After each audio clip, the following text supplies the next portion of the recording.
Good morning. It's good afternoon where I am, but good morning where you are. I'm speaking from Cape Town, South Africa, on the topic chronic lung disease in HIV-infected children and adolescents. That will be the content of my talk, and I think Barbara has actually presented the prevalence in HIV and in Chile. And I'll be touching on the trajectory of lung function over time, which Dr. An Chang touched on yesterday, and of course, the clinical spectrum of chronic lung disease. So just repeating the words of Dr. Barbara just a few seconds ago, globally we have 38 million people who are living with HIV in 2019, 70% in Africa, where I'm speaking from, and around 1.8 million children in 2019. Whereas in Chile, thank you for the correction, it's actually 74,000 people who are currently living with HIV in Chile, and just slightly over 6,500 new infections. And from the UNAIDS 2016, I saw it was only 90 children who were newly infected with HIV due to mother-to-child transmission, or MTCT. Of course, our aim is to have 0 children newly infected with HIV. What about the prevalence of chronic lung disease? There are several studies from Africa, Zimbabwe, Malawi, and South Africa specifically, that have reported a high prevalence of chronic respiratory symptoms between 25 and 37%. And this prevalence is actually higher in the areas where HIV diagnosis was late, and also the treatment with ART was started after 5 years of age. Of note is that in the settings like South Africa, where we started ART, or antiretroviral therapy, early enough before 5 years of age, and even 5 years of age is actually late.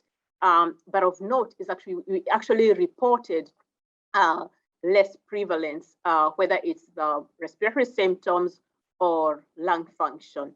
And I've just alluded to some publications that have come from Zimbabwe by McHugh, Grace, and Ferrad, Rashida Ferrad, and our data from Cape Town adolescent antiretroviral cohort, which I'll be alluding to a lot in the future in my presentation.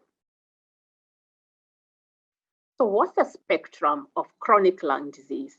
It ranges from asymptomatic impairment in lung function, bronchiolitis obliterans, which is the most predominant, and I'll be coming back to that in my talk, bronchiectasis, interstitial lung disease, asthma-like disease, and I've used the word asthma-like because it may not be necessarily asthma, immune reconstitution inflammatory syndrome in the setting of severe immunosuppression, where ART or TB therapy has been started, and rarely pulmonary hypertension, either as a sequela of cor pulmonale from chronic lung disease, or rarely malignancy, which are much rare now, and specifically I'm speaking of Kaposi sarcoma or non-Hodgkin's lymphoma, but in the setting of ART, for sure the malignancies has become much less. Just coming back to the clinical spectrum and just highlighting 3 of the studies that I had talked about in my previous slide.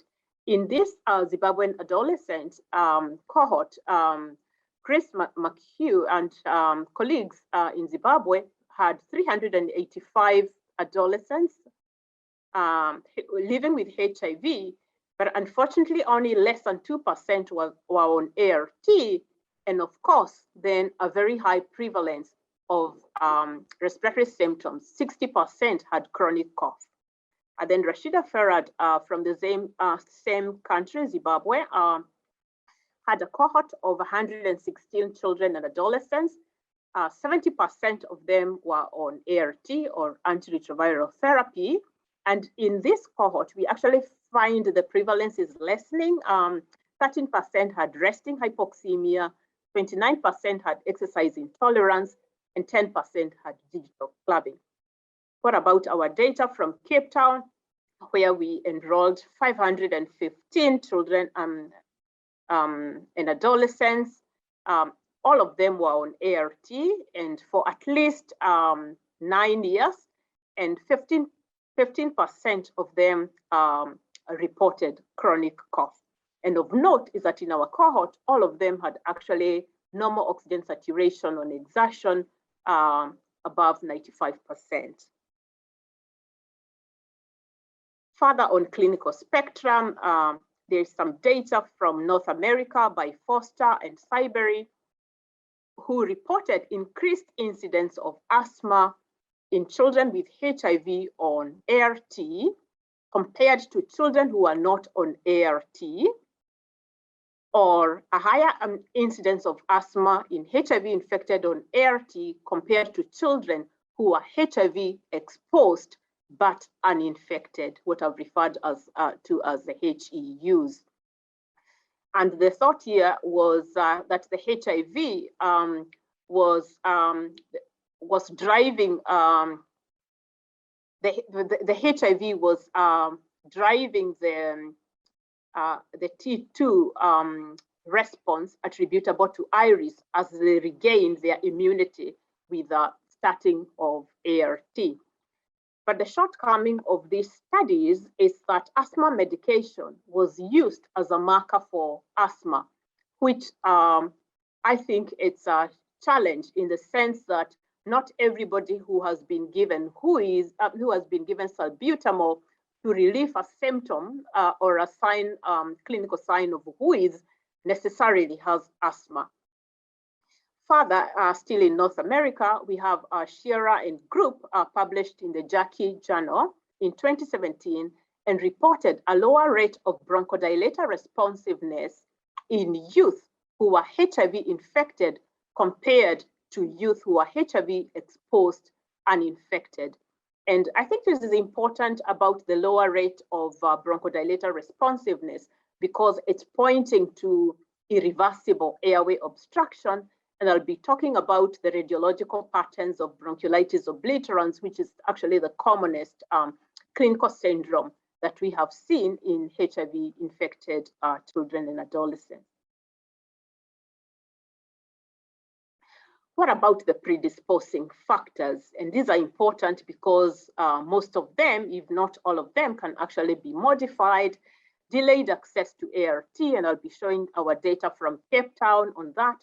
Prior pulmonary tuberculosis, prior severe lower respiratory tract infections, and how they impact on lung growth and lung function. And besides those, there's immune dysregulation, recurrent or chronic infection like chronic PCP, pulmonary aspiration because of esophagitis. Fortunately, this has become much rarer now with ART use. And of course, importantly and still very prevalent is adverse environmental exposures like tobacco smoking, indoor air pollution, and also in the settings of low socioeconomic status, malnutrition. Rarely in our setting where PTB is still prevalent, we've seen cases of bronchoesophageal fistula contributing to chronic aspiration and lung disease.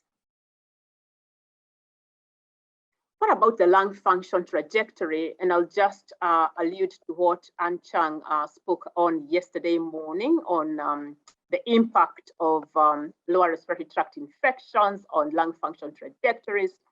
And if you can see my pointer there, the solid line is just showing the normal physiological growth of our lungs. But when we hit 20, then it plateaus. And then after the plateau, we actually get a normal physiological decline. And this can be accelerated. That physiological decline can be accelerated in the sense of in the setting of infections. Or we may actually even start, our lung growth may actually start at a lower centile in the setting of risk factors in the uterus, like a pregnant mother who is smoking, or early childhood frequent LRTIs, that is lower respiratory tract infections, all in the setting of environmental pollution.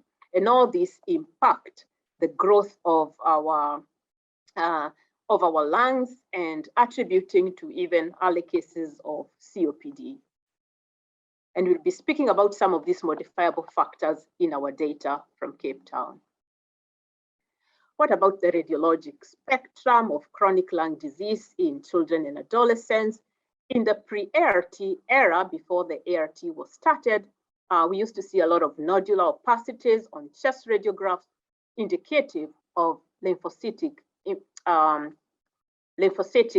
interstitial pneumonitis. But in the era of antiretroviral therapy, we are seeing more of decreased attenuation, better seen on expiratory CT scans, showing mosaic attenuation, a feature of bronchiolitis obliterans.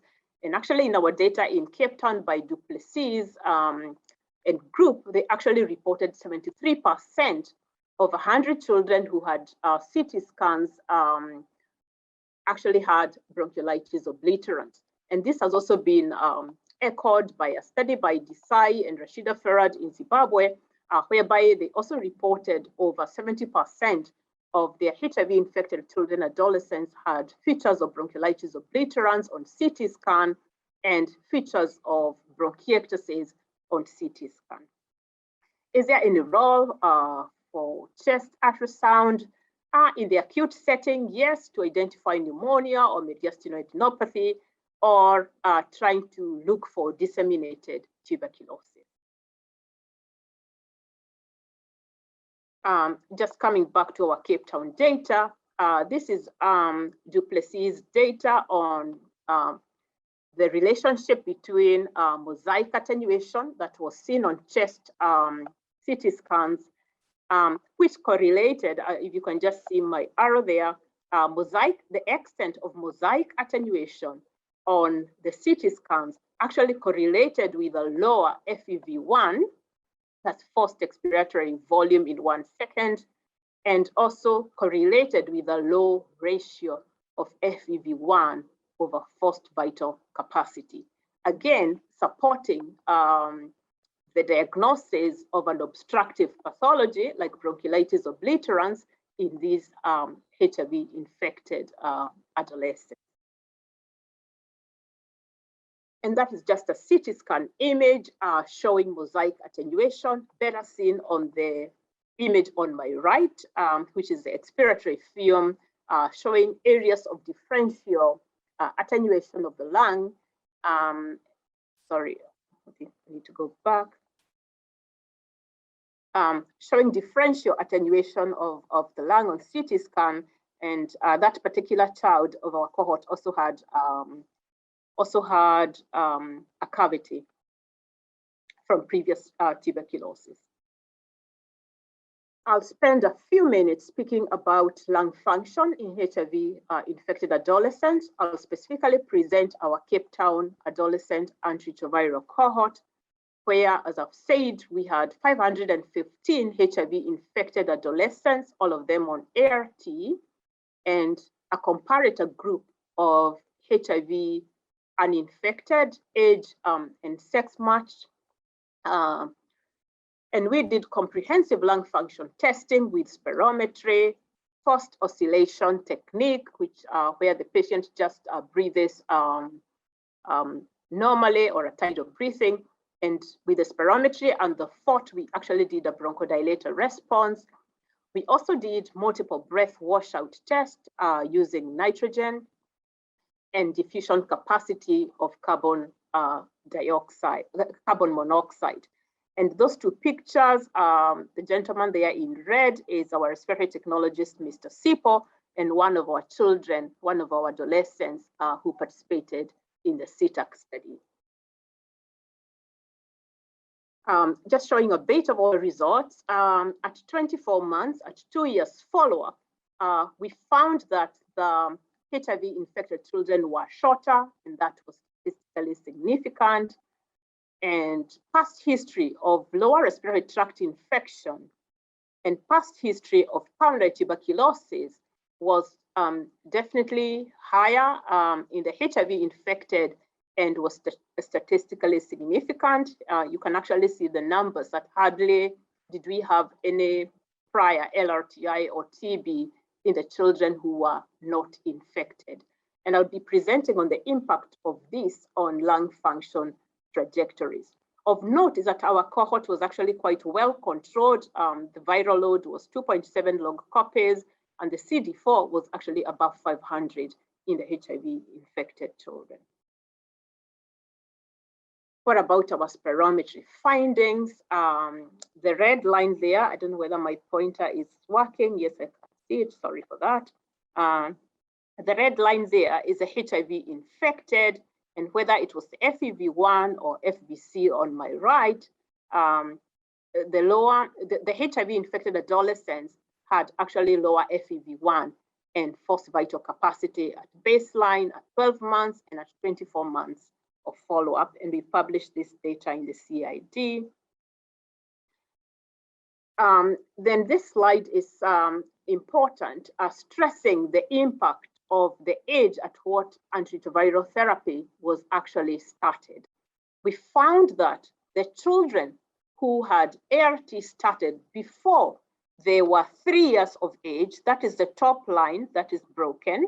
The broken line on top, I don't think can see my pointer there.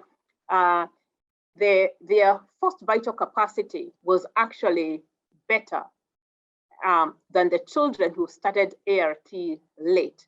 And this is a key message, even when we come to prevention strategies, that actually starting ART early is important in preserving lung growth.